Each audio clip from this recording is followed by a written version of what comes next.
Why don't we dig right in and what are some of the key pain points that technology has successfully addressed in bond formation governance and consistency for new issuance? Were you guys on Zoom able to hear that well enough? Okay, good. All right. Well, pick one. Go. Seriously. Yeah, get started. Get it rolling. Might have a few points on this. I guess what I'll start first is one of the perils of having been in the media industry for at least a couple of decades. I won't say how many, but that is that I have a number of roles, and I just have to disclose that I'm here in my role as the former city of the city of Chicago, and not my role as a board member on the SRB. The question you ask, I think, has a lot to do with broader municipal market structure, as well as how is it that we have provided for transparency of information to bond investors, and it's an ever evolving industry and area of development for the muni industry. I think, as was discussed in the last panel, we are somewhat lagging in that respect, and there's a lot of work to do. Emma, we all remember nurses at one point and how hard it was to get information, and then now you can get onto Emma, and there's continuous developments there as it relates to transparency of information. But that we need to do more. And part of the challenge with that is that there are a lot of small municipal issuers where surmounting that investment to get to better transparency of data is insurmountable, frankly, for them. So trying to figure out a contract for that, I think, is critically important. How is it that we can create one-stop shops for them to be able to get to that, bridge that operational challenge to that technological ideal state that we want to be in, to create that transparency so that the municipal market can be more liquid. Again, as was mentioned in the last panel, there's a lot of benefits all around, but we have to find a way to be able to bridge that gap. Bethany, Megan? Well, I would say from my perspective, in terms of sort of monitoring, both in the context of in primary debt execution, a lot of information that's useful to the bond pricing process in terms of sort of electronic or digital information with respect to orders and sort of managing order flow. And from our perspective as an advisor to our clients, to think about that data and use it to analyze negotiation processes is helpful, and also in the context of just ability to better aggregate secondary trade data to inform ongoing debt management and monitoring and investor relation opportunities. I think we've seen technology really evolve in terms of, this is sort of piggyback on Jenny's point a little bit, just ongoing continuing disclosure information and making information easily accessible to investors through whether that's internal or external platforms or what have you. So I think just data and information accessibility in general, both from a primary perspective and a secondary market perspective, has been super beneficial. And I'll chime in. Yeah, we need to mute. Yeah, please jump in. Oh. Perfect. I'll chime in with a little bit of, let's say, a step from the public sector angle. And what I'd like to maybe express, Barnett, is that there's a shift that's really reshaping the public sector. And I think one that's taking place across governments of all levels, from federal down to micro local. And it's a digital revolution. The transformation, I firmly believe, is being driven by two forces. One is necessity, and the other is innovation. And so from a necessity standpoint, if there's one thing the pandemic underscored for governments, it's that so many of our systems were outdated. Decades old aging technological infrastructures, they simply could not adapt quickly enough to allow for remote work, if they could even function remotely, and certainly couldn't provide digital services that, frankly, our customers, our residents, our taxpayers have come to expect. So the urgency of modernization became really apparent, right? So as governments have become, and really dedicated to rebuilding, reimagining their operations, not just to get by, but to effectively serve in the future, I believe this is a perfect confluence with the fact that there's an incredible amount of technology and big ideas, so many of whom are in the room with you right now, who are embodying that second force, which is innovation. So the next, like, I think really important part of this is, as this innovation is happening, new technology is not just reshaping how governments, perform our operations, but how, frankly, every single part of issuance workflows occur. We're going to see this kind of continuation of a beautiful transition to more digital platforms, allowing for greater efficiencies, more transparency, and frankly, more knowledge. And that's the part that I think is important to harness. That is the ability to use that data. It's not just having it, but its ability to actually use it. And I think forward-thinking governments are starting to really embrace that data and using, AI to really sleuth through it to enhance our work and to make really a lot more informed decisions. So bigger than the picture of just primary issuance, it's how do we really grow our governments and take advantage of this opportunity of this confluence right now. You've teed us up for the next question, which is, can you share specific examples where data analytics and automation have led to better outcomes for bond issuers and their working group members? And jump in wherever you'd like to jump in. Well, I would just add, Jared. Oh yeah, please. Yeah, if you, Oh, hi, Matt. Hey. First of all, thank you all for coming today. We really appreciate it. Jennie, thank you for joining us and sharing your insights. Wearing many different hats. I'd say if you think about the incubation of debt in the municipal market, there are a myriad of folks who are involved with this process. And to Megan's point about antiquated channels or infrastructures, that has continued to permeate into 2024. However, as time has gone on, right, I think we're finally at that inflection point where folks do want to adapt and are continuing to really hone in on the fundamental core infrastructure that not only helps their firm, but also their issuer clients. That to me is super exciting. So just to add to your comments, oh, the mic's working. Just to add to your comments, technological investment is ultimately about infrastructure, and municipals are not new to the fact that we have a lot of deferred maintenance, and infrastructure is one of them. I think that as we think about automation, for example, one of the critical motivating factors for many municipals, the city of Chicago being one of them, the University of Chicago being another one of them, is budget cuts, and how is it that you are able to continue to operate at a highly efficient level, but without the infrastructure that you need in order to do that. And some specific examples of that, for example, at the University of Chicago, we have bots, for example, that will go and do a lot of the payables processing that a person currently does, really 2 or 3 full-time FTEs, but that you can have done more efficiently with less costs, with less pensions, with less benefits associated with that, that help to create more efficiencies that then allow for us to free up folks to do more of some of the higher level operational needs of the institution. So to a bit of what Megan was saying, there are a lot of reasons for why it is we're starting to see, cases in point of automation and technology being able to help us operationalize our business. Going back to the muni market and some of the bond issuances that we do at the City of Chicago, we explored and began a process of looking into becoming compliant with some of the regulations coming down the pipeline for FDTA. And in that process, we talked to our top 10 investors, asked them, one, from a business perspective, would this be helpful to you? I think we heard from the last panel that there is a lot of desire for that. The fact that our financials are delayed as it relates to your ability to take a look at information and digest that information, analyze it, and include it in our credit analysis is a challenge. And in particular, a challenge for the City of Chicago, which on any given year, somewhere between the, call it like 9th to 15th largest issuer in the country, that you don't have that information real time.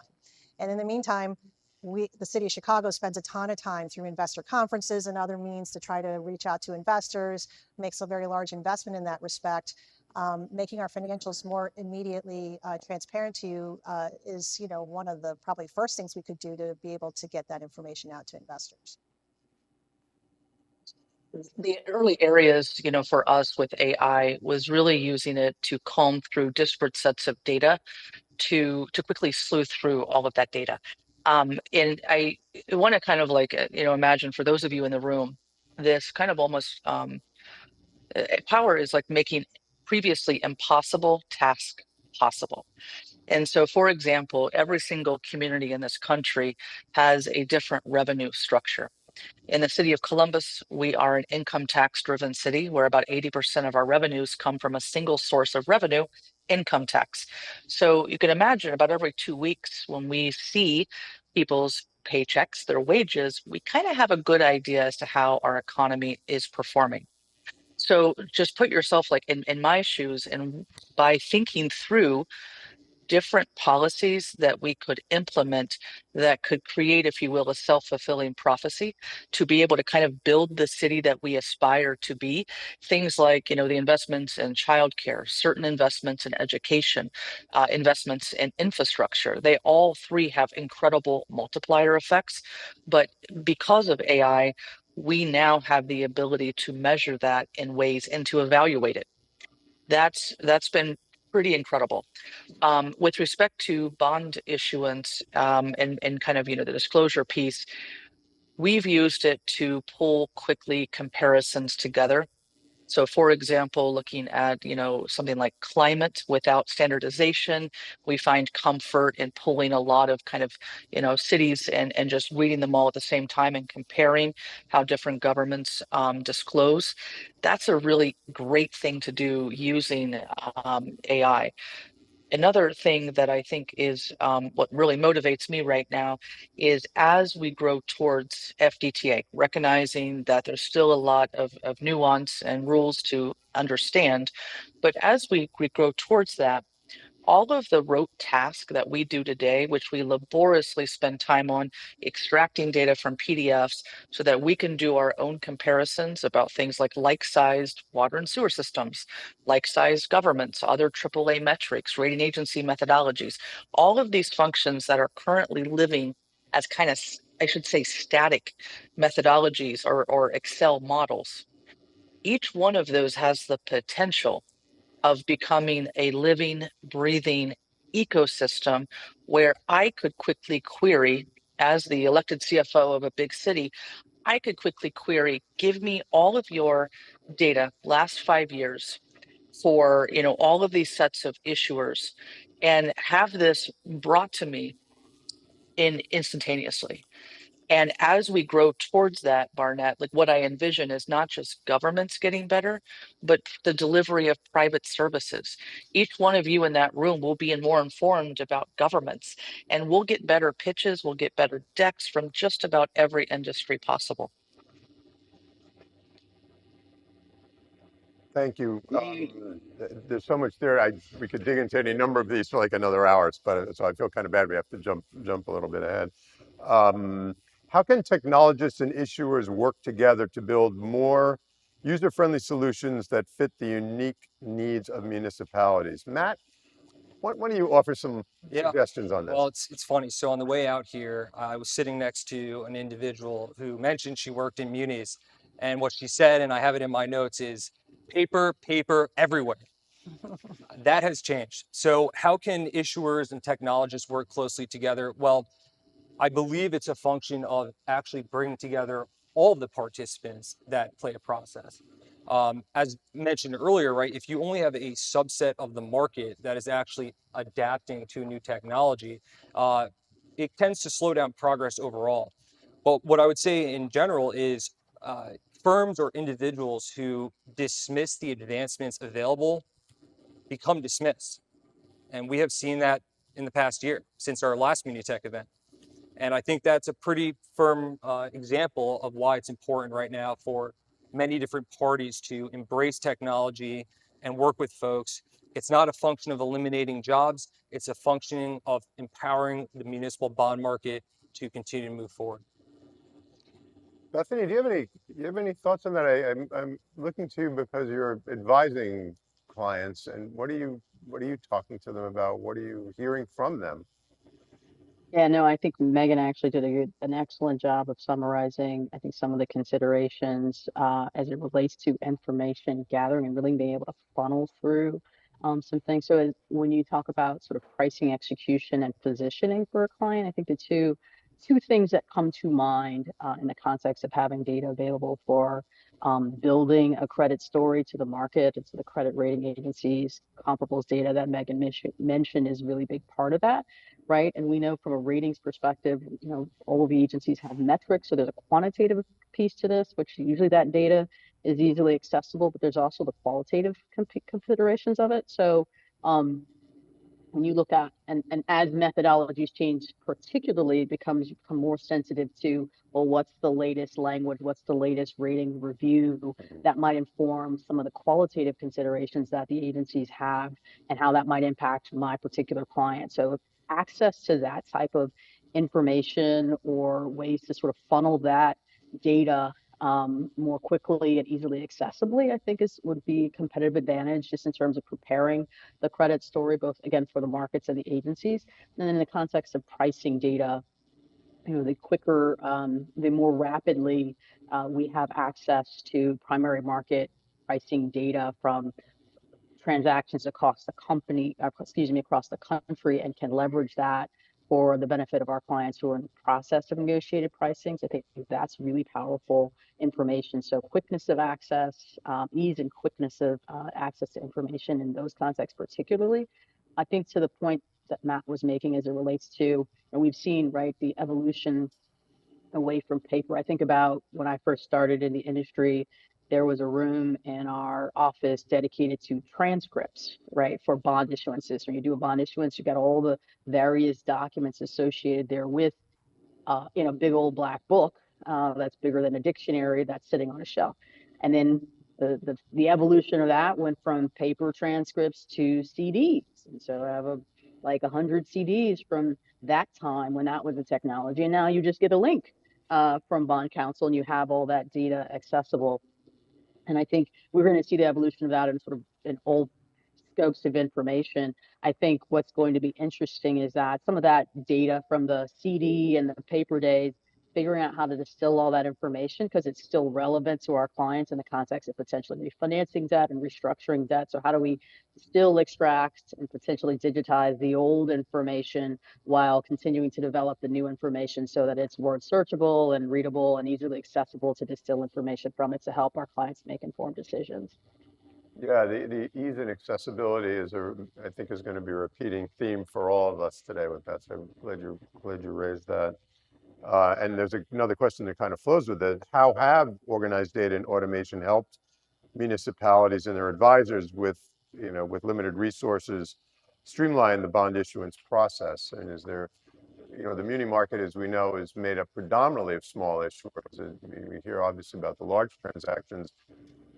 One statistic was that from the MSRB was like roughly 90% of transactions that come to market are under 100 million. And if I've got that off, it's not going to be by much.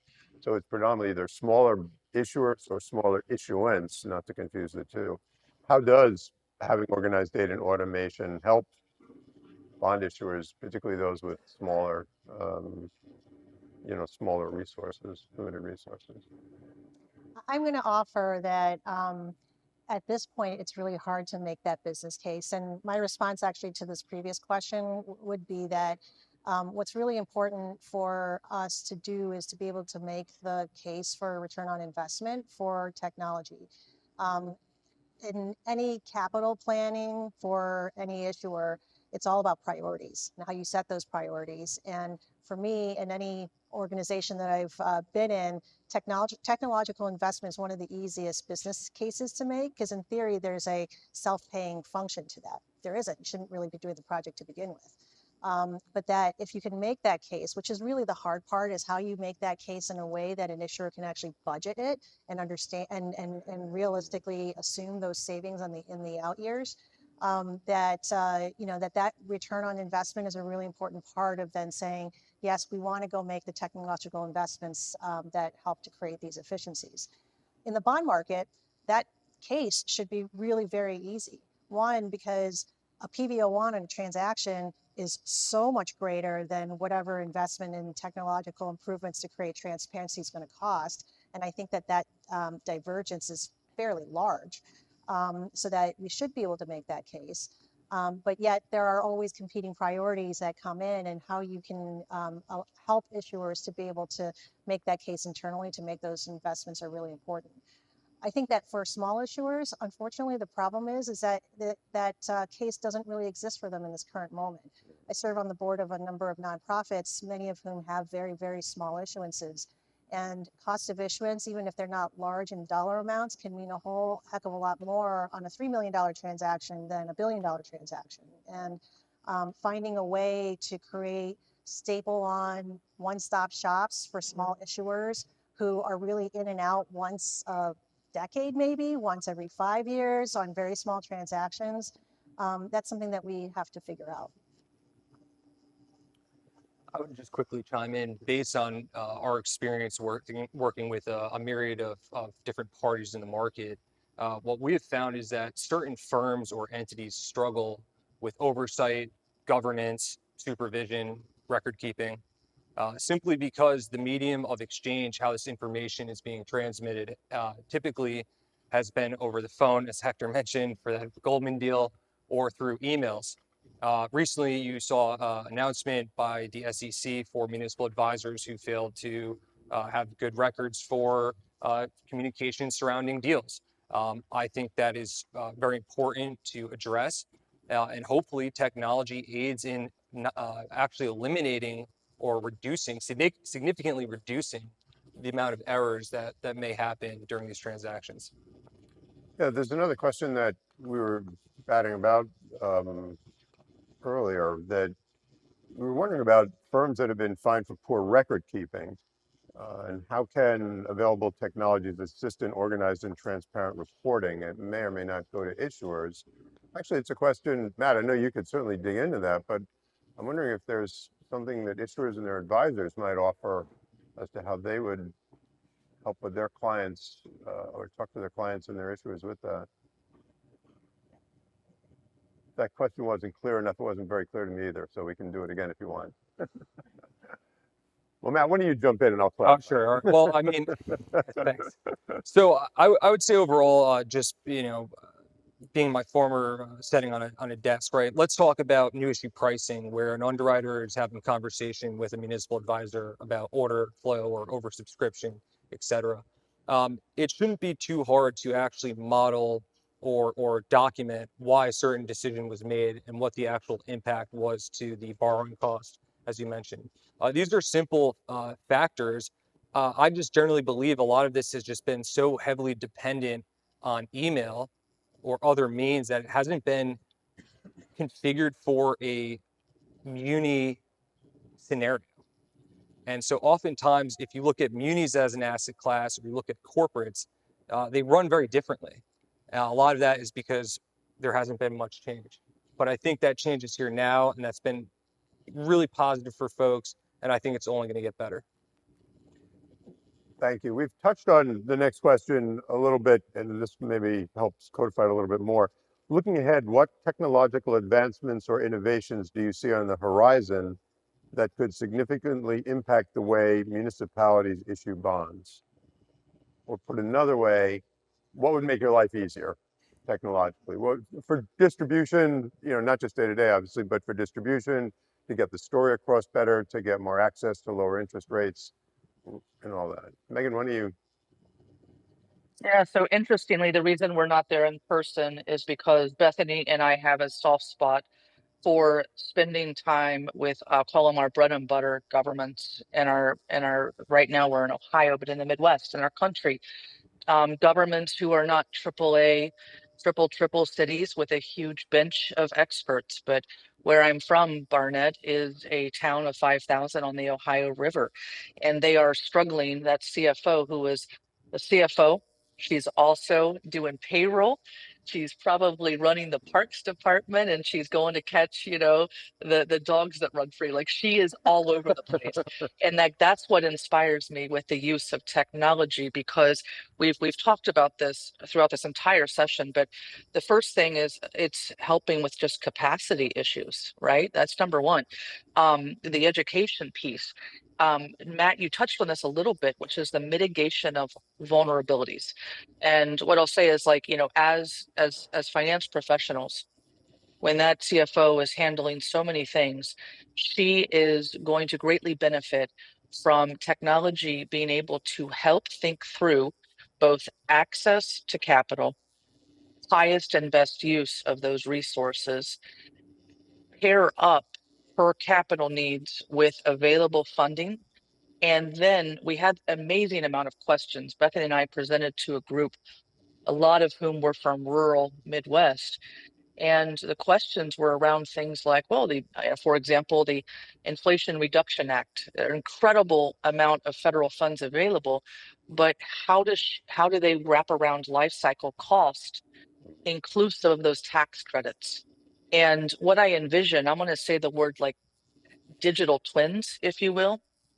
I think as technology really assists in vetting some of these kind of, opportunities in the financing structures, we will look forward to a time when other municipalities downstream are able to quickly benefit from those, if you will, digital twins to help make more informed decisions relevant to their respective communities. That's right. Jenny, you obviously have worked with some larger issuers.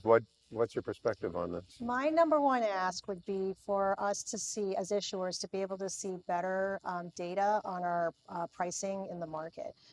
We have information on Emma around secondary market trades, but I mean, most of you have been on there. It's, right now it's the listing of where your trades have been. In order for me to get what my spread to MMD is, and how is it that you're looking at that secondary market trading? One, it's not easily accessible. Two, I have to go and do the work or have an underwriter do the work of the analysis of where that trading is, because it's not in a format that gives me good data analytics.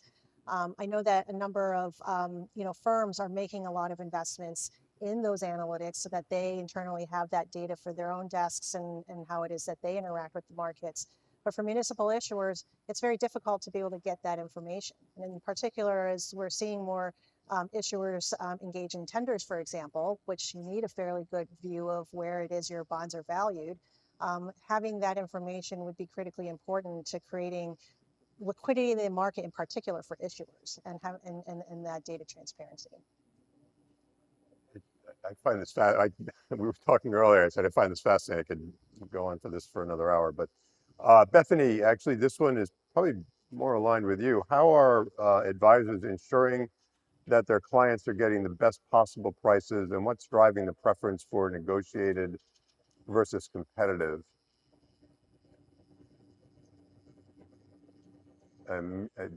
Yeah, right. Sorry about that. I think the specifics of as it relates to the bond sale methodology question, it really has a lot to do with two things. Sometimes it's just about market volatility, right? And depending upon the particulars of your transaction, how complex it is, how much of a story you have to tell. That's a lot, oftentimes, the policy consideration around doing a negotiated transaction versus competitive for established credits. I think generally speaking, an easier sort of rule of thumb is the less story you have to tell, either because it's an established versus a new credit or project. It is a highly rated versus not highly rated entity. The easier the story to tell, all else being equal, unless there are other policy considerations around syndicate, designation firm, so on and so forth, the easier the story, the more aligned or likely for competitive issuance. Again, all else being equal and in market stability. We haven't necessarily had market stability as of late. And so those factors, harder story, harder, more complicated credit or market volatility lean to the negotiated transactions. Again, all else being equal, and it's very issuer specific, very market specific as well. Restate for me the second part of your question, please. It was what's driving the preference for negotiated versus competitive? And just sort of a follow-up question on that, actually, what you're saying is what data are you collecting and using to advise your clients on what the best paths are, and what metrics might you be focused on as to what is influencing different, different paths that they may pursue in their issuance. Yeah, we're fortunate at PFM because of our market size, share, and presence that we devote have a lot of dedicated resources to pricing and to developing data aggregation, right? So for all of our clients' pricing, particularly the negotiated pricings, we've got all the data around cost of issuance, around pricings and repricings and market tone and investors, so that that information we can leverage for the benefit of our clients, be it the same clients or new clients the next time they're in the market. So like who the buyers were, what were the market conditions, what did we go out at, what were we able to adjust to, all of that information. Once you have it, you can build on it, right? So and lever for future issuances for the benefit of the client. But you have to have that data sort of easily accessible and filterable, if you will, and in a database. And so we have, folks who actually manage that so that it's easily accessible for us to leverage for the benefit of our clients. And I think that's to Jenny's point, right? You really, Yeah. as service providers in the industry, there's an ROI for investing in the technology to be able to manage that information so that we can leverage it for the benefit of our clients. If you're an issuer, it's a little harder to pull that information and to distill it in a way that's going to be useful in real time for decision-making processes. Yeah, no, please go ahead, Jen. Yeah, just to add to Bethany's point, as an issuer, in terms of our decision making around negotiated versus competitive, what can be really hard is if you have to sell, say, $1 billion plus deal in the market, and for institutional needs, and not knowing whether you're going to have liquidity in the market, good liquidity in the market for that transaction. That's ultimately what drives a lot of our decision making in terms of negotiated versus competitive. I'm selling $100 million, deal in the market as the city of Chicago, can probably wager that I'll have decent liquidity and, in a competitive situation, depending on the credit and the time and, and other things. But for $1 billion, and, city of Chicago issued a lot of $1 billion transactions, I couldn't tell you that there's always going to be good liquidity in the market, in particular at all points in the curve, and at which point then you need a much more negotiated process in order to manage an efficient entry and exit into and out of the market. So, just going back to transparency, liquidity, I think that there's a lot of really important benefits that are accrue to all of us in the municipal market if we can create more of that transparency and liquidity through a host of means, including investment in technology. But that is a bit of what I think, at least from one issuer's perspective, informs some of that negotiated competitive decision making. So that one issuer accounts for a considerable part of the market. Matt, I just got a 2-minute high sign. Is that... Yeah, sure. I mean, I think overall, to Megan's point, and Megan, I'm sorry, I can't see you here in front of me on the screen here, but Bethany as well.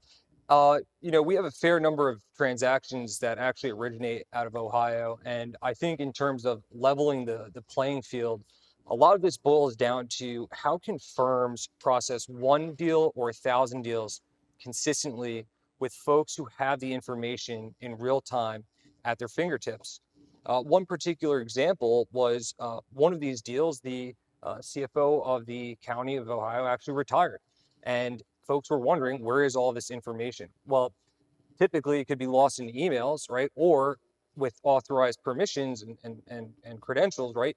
A new CFO is able to jump right into that position, have all the performance metrics, have all the analytics, understand how the deal came to life without any issues at all. And I think those are things that we need to strive for every issuer. Every deal, whether it's $1 million deal, a $250,000 note deal for a fire truck, or $1 billion GO deal here in Chicago, you would hope that the information is readily available and accurate as well. A couple of questions came in here before we have to wrap. One is in terms of data and analytics, what can EMA/MSRB do to provide better tools to issuers and other primary market stakeholders? You don't have to answer that since you already said I'm not speaking as part of the MSRB, but if you would like to offer that as an independent observation, I'm sure. Sure. So not speaking on the MSRB, but as an issuer, I think that, and I mentioned this already, I think more transparent information about our trading, so for example, a lot of our trades are very small trades, and small trades does not make a primary issuance. And so more data around that, I think, would be helpful. I think two-sided information would also be helpful to the market.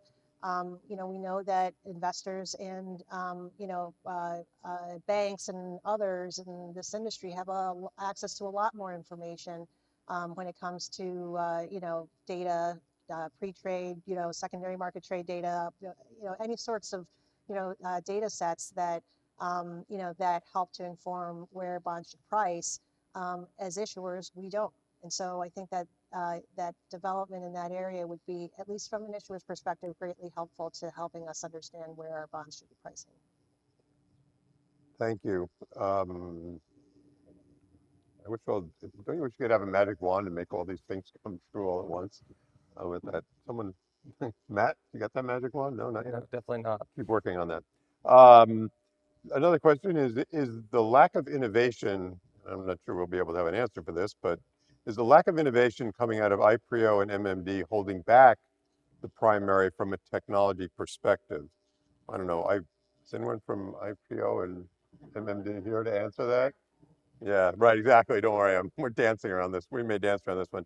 But I think it's a legit, I think the question, I don't think we can answer that here, obviously, but I think that there is a question in general, without calling out those firms, about innovation from firms that provide key data or charge, you know, very high barriers to access that key data with that, whether or not, you know, that is holding things back. If Megan can't get the data that she needs to look at things, if the data is not coming through quickly and easily accessible, regardless of the firm with this, is that holding us back in some way? I'm going to let that question hang I'm out happy there. to. You want to I'll loosely skirt it. I won't answer it directly. I know a little bit about IPRIO. I would say one of the major setbacks that I've witnessed in the decade span of being in the muni market is the tech debt, the infrastructure that originates out of the 80s and 90s is so ingrained in the market that instead of rebuilding the house from scratch, we're busy fixing a shingle or reinstalling a window. And at some point in time, that, generally speaking, has major implications to forward momentum overall for many different people. Well, it's 4 o'clock, so we've got to stop, unfortunately. But Jenny, thank you. Bethany, thank you. And Megan, thank you as well. Matt, appreciate it. Thank you. Big round of applause for everybody. Yeah, I think so. Thanks, everyone. Thank you.